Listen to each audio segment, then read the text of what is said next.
Tavo balsas. Lietuviškos muzikos laidą 24 valandas per parą, 7 dienas per savaitę. Radio stotis Tavo balsas.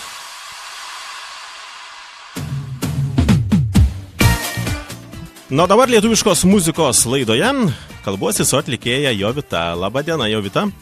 Sveiki, malonu labai. Tai malonu ir man girdėti jau ne tik dainas čia mūsų eteryje, bet taip pat ir gyvai jau jūsų balsą, na bent jau telefonu.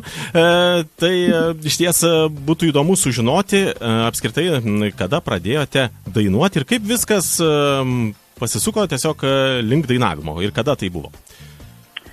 Dainuoju, tai aišku, čia kaip ir daugelis muzikantų sako, nuo gimimo, nuo mažų dienų. Aha, kai kurie sako jo, taip pat jau nuo gimimo sako. Turėjau nuo mažų dienų tą svajonę, jau dainavau, bet taip, kad profesionaliai pradėčiau dainuoti ir jau matyčiau save kaip muzikos karjerai, muzikiniam keliui, tai nuo 17. Aš, kai kalbinu atlikėjus, visada užduodu tokį klausimą, tai norėčiau paklausti ir jūsų, ar pritartume tokiam dalykui, kad dainininke reikia gimti, vat kaip pasakė Rimas Šapauskas, didžėjum reikia gimti, tai ar dainininke reikia gimti, na aš manau kažkaip tikrai ne bet kas turbūt tokį talentą gali turėti, ar kaip manot, ar kiekvienas gali dainuoti? Ne, aš nesutinku, aš kadangi pati turiu savo įmonę ir pati mokinu vokalo profesionaliai ir dirbu su jaunais ir talentingais ir norinčiais patobulėti paaugliais. Ir suaugusiais ir vaikais. Tai mano nuomonė iš tikrųjų, tai menininkai mes esam visi ir mes absoliučiai visi esam kūrėjai.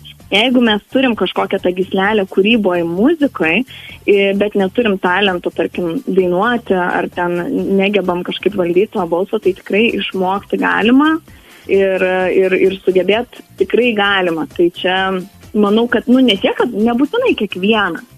Bet kūrėjas, tai mes visi iš tikrųjų galim kažką sukurti ir dalinti su auditorija. Tik tai reikia tą pajausti, atrasti ir daryti nuoširdžiai. Ir turbūt taip, labai norėti, ar ne, kaip sakot, daryti nuoširdžiai. Būtent.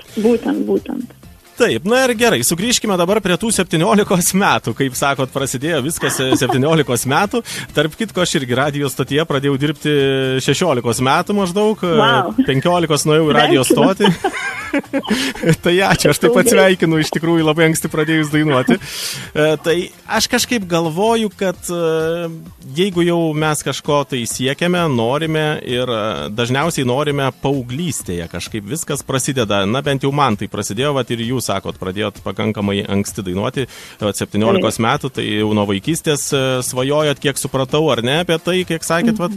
Ir kaip viskas prasidėjo 17 metų, kur dainuodavot, kaip, apie tą pradžią truputėlį, to meto jau, būtent, kaip ten viskas buvo. Na, mano pagrindinis tikslas buvo tai aplamai išmokti puikiai tobulai valdyti savo balsą, nes labai kažkaip stebėjau Lietuvos muzikos rinką ir kaip tik tuo metu buvo labai populiaru, labai išpopuliarėjo įvairiausios grupės, kur jau atrodo, nejaugi nereikia dainuoti mokėti gražiai, užtenka tiesiog gražiai atrodyti ant scenos, tai aš labai skeptiškai žiūrėjau į tą ir galvau, bet jau aš tai tikrai nelipsiu ant scenos, kol neišmokau dainuoti. Tai mano pagrindinis tikslas buvo aplamai išmokti valdyti savo balsą. Apie tokią kaip kūrėjas, šiaip aš truputį kurdavau, bet taip savo. Dėl savęs tikrai neturėjau kažkokių minčių, kad aš savo kūrybą išleisiu į dienos šviesą. Bet kažkokiu metu, tai iš esmės ilgas laikas man buvo tiesiog tokios tobulėjimas ir savęs paieškos būtent muzikiniam keliui, ką aš toj muzikai noriu veikti. Ar aš noriu būti muziklo aktorė, ar aš noriu susirasti kažkokį prodiuserį, kuris man ant lėkštutės viską paduos ir man, žodžiu, atves mane į tą muzikinį kelią. Tai tas kelias šiaip labai sudėtingas buvo ir nesakyčiau, kad yra dabar lengvas. Nes eiti per visas patirtis reikalauja tikrai daug ir pastangų, ir iššūkių, ir nuopolių, tokių, kur atrodo jau niekada daugiau kai negauni to įvertinimo, tarkim, klausytojo, gal su pirmom, ypač kūrybos dainom, tai labai būna motyvacija muša žemyn, nes, tarkim, neišgirsta, neįvertina, mažai tų perklausų ir galvoju, vardan ko aš tą darau. Tai tas kelias tikrai banguotas labai, Tai aš taip greit iš tikrųjų perbėgsiu, nes jeigu labai smulkiai pasakosiu su kiekvienais metais, kur tekia dalyvauti ir projektas ir visur, tai čia mes valandą prašnekėsime.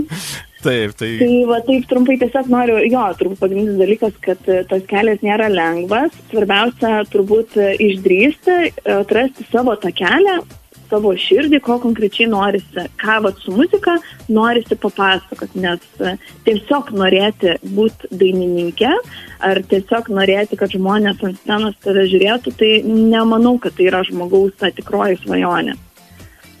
Realiai tiesiog dainuoti ir kad žmonės žiūrėtų, kaip dainuoja. Būtent pagrindinis dalykas tai yra dalintis kūrybą ir dalintis savo dalintis savo istoriją, savo kūrybą, savo menu, taip pasakyčiau. O paklausiu dabar taip, o tai kiek jau metų esat scenoje, va taip jau profesionaliai galbūt ir panašiai? Profesionaliai scenoje aš gal 15 metų. O, 15 metų, tai tikrai, sakyčiau, pakankamai daug. Taip, daug scenos. Ir išdirbus ir LRT televizijoje, ir back vokaluose, ir arenose pradainavus. Ir, tikrai daug aš esu scenai buvus ir mačius ir kažkaip turėjau turbūt galimybę atsifiltruoti ir kažkaip įsivertinti, ko aš pati noriu iš tos scenos ir iš tos muzikos. Ir aš 6 metus koncertavau su grupė Dar, tai praeitą vasarą palikau grupę ir dabar kažkaip labai tikslingai einu savo būtent muzikinių ir kūrybinių kelių. Aha, tai vėlgi toks pasikeitimas ir ko gero, kad tie pasikeitimai visada yra, aš manau, gerai, ar ne? Kad karts nuo karto reikia kažką iš tikrųjų pakeisti ir naujo atrasti. O toks klausimas būtų dar, sakykit, ar pati kūrėt tekstus? Na, žinau, kad pačios kūrybos dainų tikrai yra, bet ar visada pati kūrėt, ar yra dainų, kur sukuria ir kiti? Ar norite, kad kiti kažkokie atlikėjai sukurtų galbūt ir panašiai?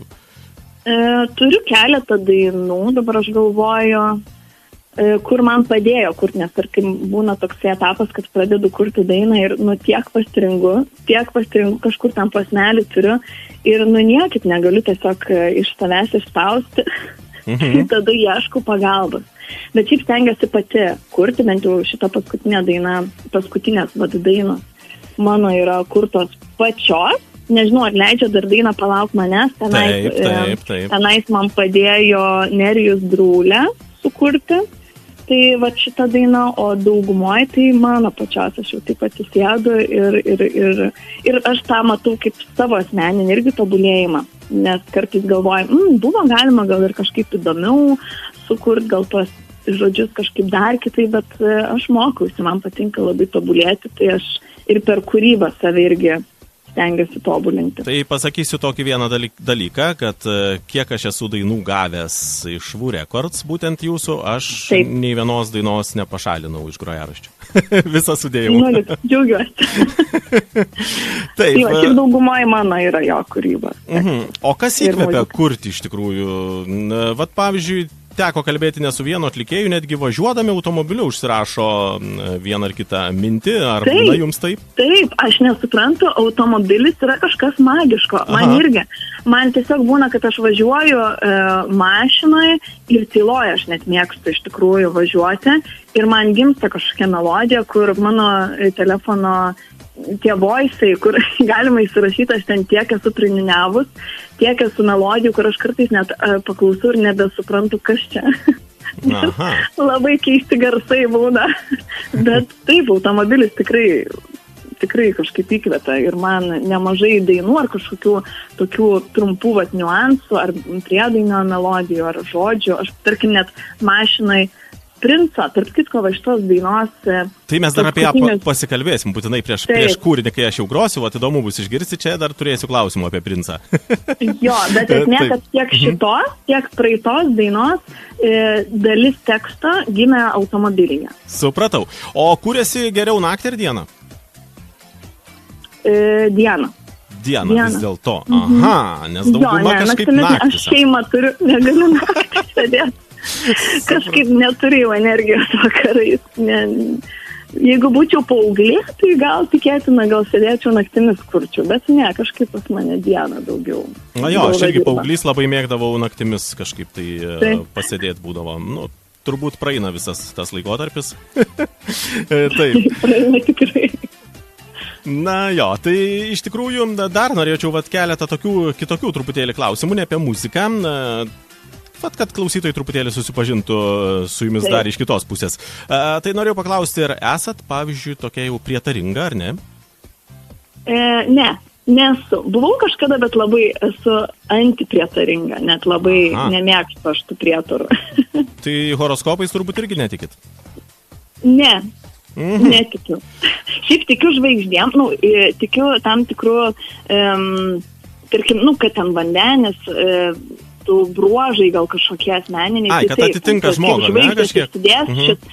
Jo, bet kad ten šiandien man ten įvyks kažkas, kad horoskopas galėtų nulemti mano likimą, ar dienos kažkokią eigą, ar įvykius, tai absoliučiai aš netikiu tuo. Esu šiaip su astrologija kažkada turėjusi pokalbį, kur labai keistų dalykų man yra pasakė, tikrai net buvo kažkada labai toks etapas, kur aš nežinojau, ką aš čia veikiu šitame pasaulyje, kokia mano misija, ką man čia daryti, ir čia turbūt daugeliui karantino metu iškilusių klausimų buvo tokių savianalizės, savivertės ir visame kame.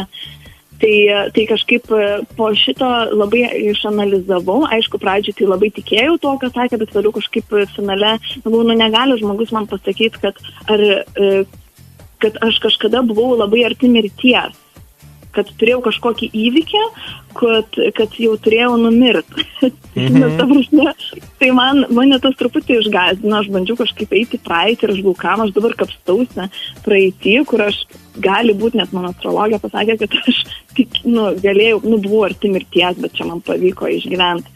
Tai va tokie niuansai man labai kelia didelius klausimus ir aš kažkaip galvoju, kad mes vis tiek esam savo nuotaikų, savo likimo kalviai ir galim tik tais pasinaudoti savo kažkokiais dalykais, ką mes turim iš prigimties. Geriau tada tiesiog nesigilinti, ką sako ten astrologai, ar ne? Taip, tikrai jo, ir nesileisti, nes gali labai sugadinti. Vėliau mes taip įsikabinam į visus tokius, kad kažkas nusprendžia, kad mums šiandien yra finansiškai bloga diena arba atsargiai šiandien jis gali apvogti. Tai, man aš labai nepatinka man tokia. Man vieną kartą teko lankytis pas Būrėją, nes radio stotį pasikviesdavau ir sako, aš tave pabursiu. Ir nuėjau pas Būrėją, bet viską priešingai, žinokit, pasakė. Sakė, kad aš nepersikelsiu į naujus namus, persikėliau, sakė, kad nevesiu, vedžiau. Tai kartais būna kažkaip, kad nenuspėja to mūsų likimo, bet jums buvo priešingai, matot kaip? Jums atspėjo, kad ta prasme pasakė, kas buvo, ar ne, praeitį? Sakė, kad buvo, bet aš neprisiminiau to atveju. Aš tikrai neprisiminiau jo, nes man tik kas sutapo, kad pasakė, kad aš vaikų turėsiu ir kokiais metais jie gimė.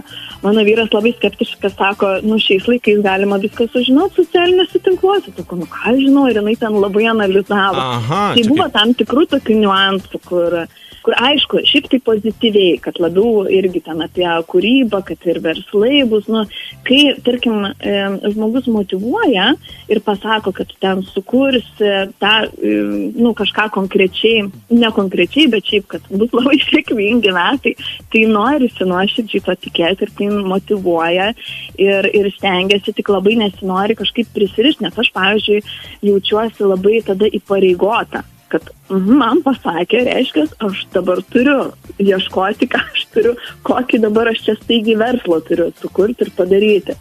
Toks, nežinau, vieni gal pasakys spyris į užpakalį, kad labai faina, tai pamotyvuoja, nes aš iš tikrųjų įsikūriau savo įmonę ir jau 2 metus plečiu savo veiklą. Tai toks paskatinimas gal ir nėra blogai. Taip, sakykime jo, tik aišku, reikėjo suprasti, ką aš konkrečiai noriu daryti, kad tai būtų mano sritis, kad ne tiesiog iš lempos.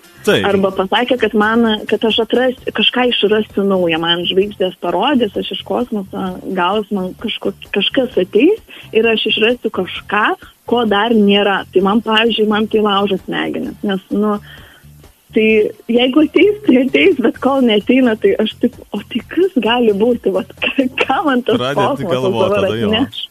Jo. Kaip mes čia įdomi išsiplėtėm, iš tikrųjų, taip netikėtai. Gerai, tai dar tada klausimas būtų, o kava ar arbata? Šiaip dabar jau arbata. Arbata. Visą savaitę, nes aš prieš savaitę mečiau gerti kavą. O, koks Tai įvykis. pradėjau gerti žalią arbatą. O kodėl čia taip, jeigu nepaslaptis?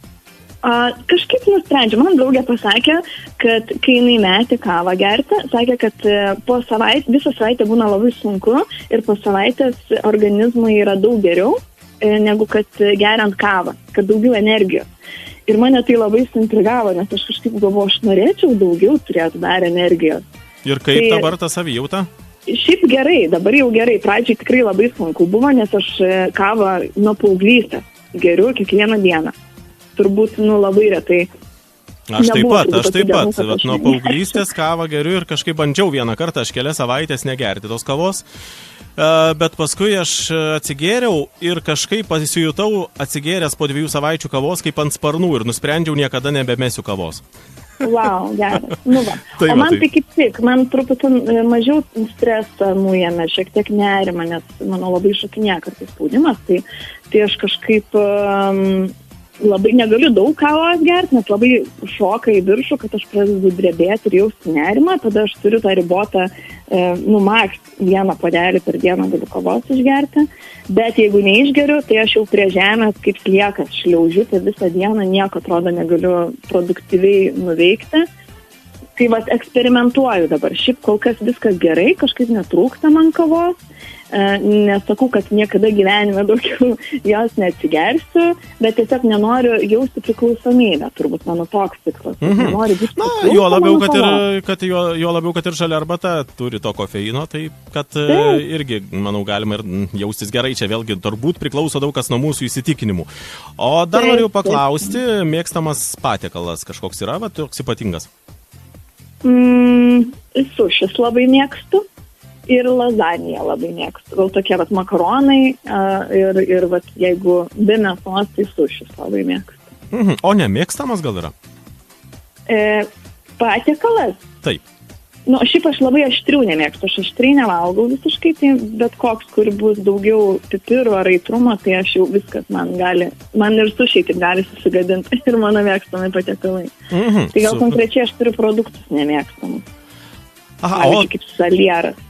Aha, supratau. O idealios atostogos kokios turėtų būti? Nes visi mesgi atostogaujam, ilsimės, pavargstam ir nuo tų darbų. Ir kokios tos būtų tokios, tiesiog idealios Jovitos atostogos?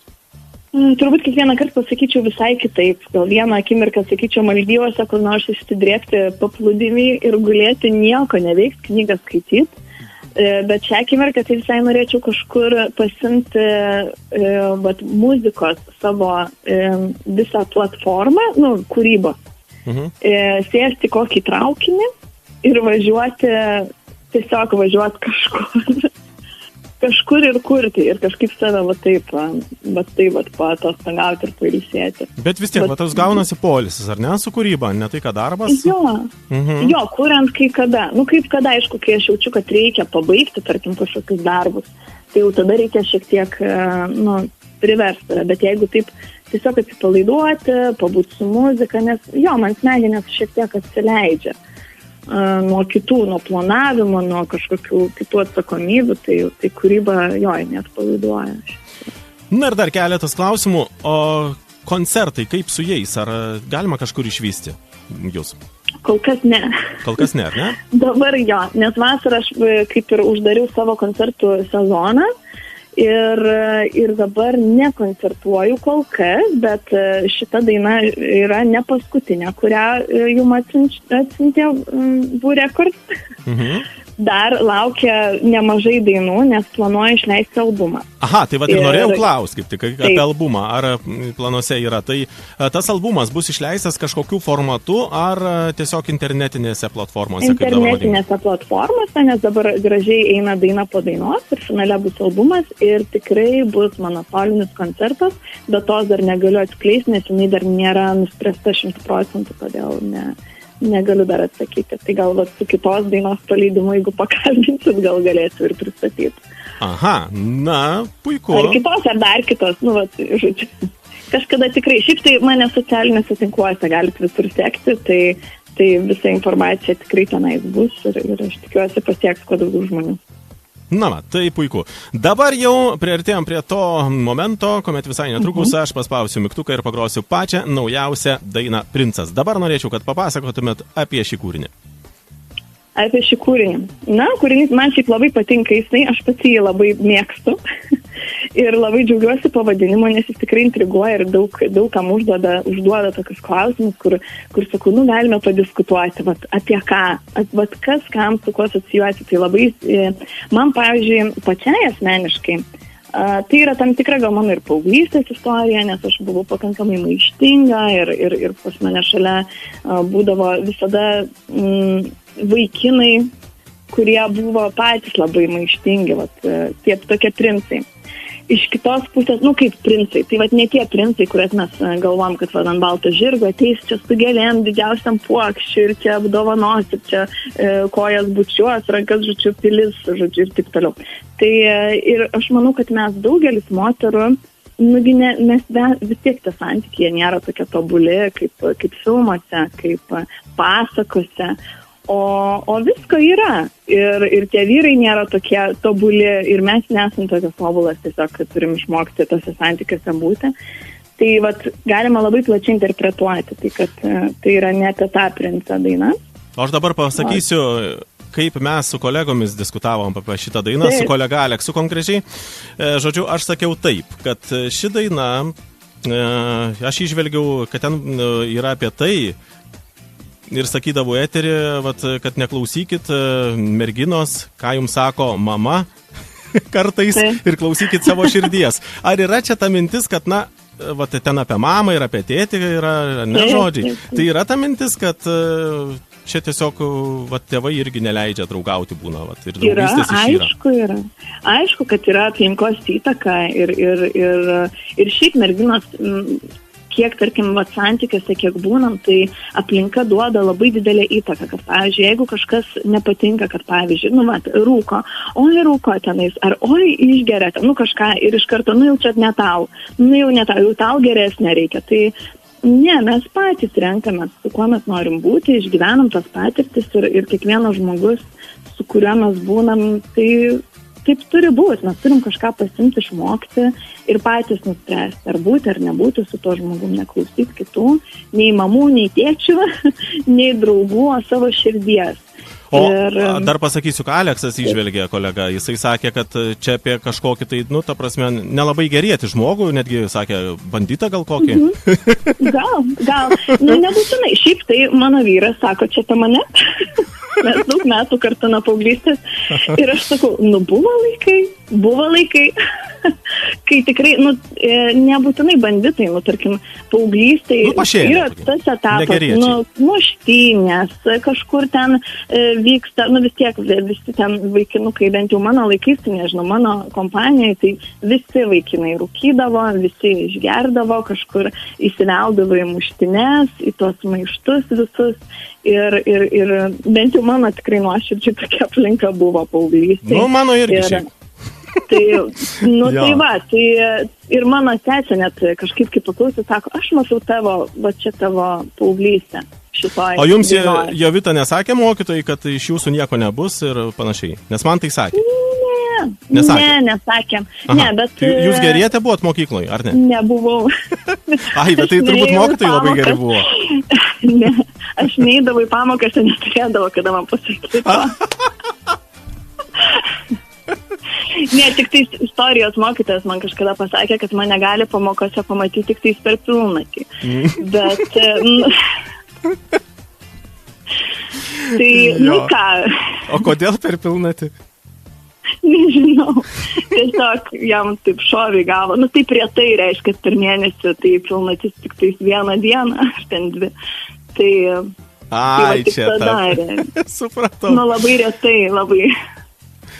Jo, čia tikrai gerai pasikalbėjom, man labai patiko, sėdžiu čia dabar studijoje visas išsišiepęs ir dabar jau, manau, bus galima tikrai pagroti dainą Princas ir labai buvo malonu iš tikrųjų ir smagu pasikalbėti, tai Jovita nori palinkėti daug geros ir toliau kūrybos, sėkmės kūryboje, kad kai jau bus koncertai, būtų daug gerbėjų ir, žodžiu, būkit ir toliau tokie geros nuotaikos, nes man įspūdis susidarė, kad esat labai linksmas ir fainas žmogus. Ačiū, kad grojat mano dainas ir gerą klausimą. Ačiū labai, sėkmės ir iki kitų kartų. Iki.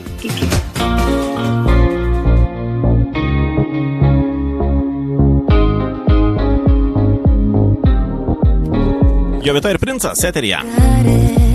Jo pirštuose, tai ne princas, buvęs mano sapnuose.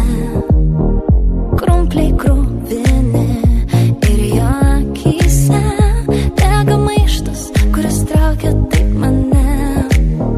Sako man, mama, tau žalinga, bet saugiai jaučiuosi aš jo glėbyje.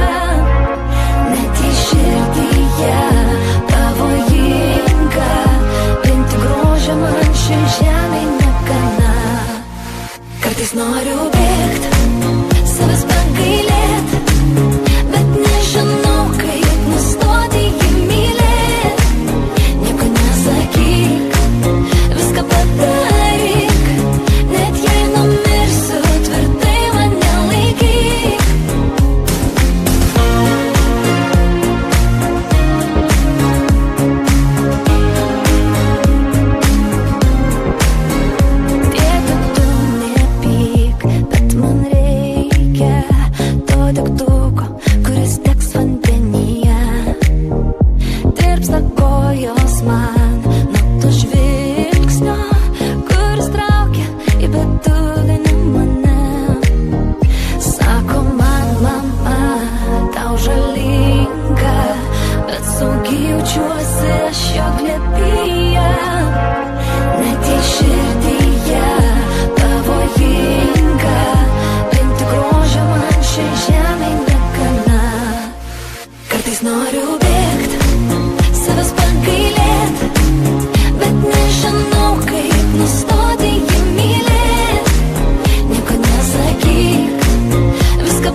Nesakyk, viską padaryk, net jei numirsiu.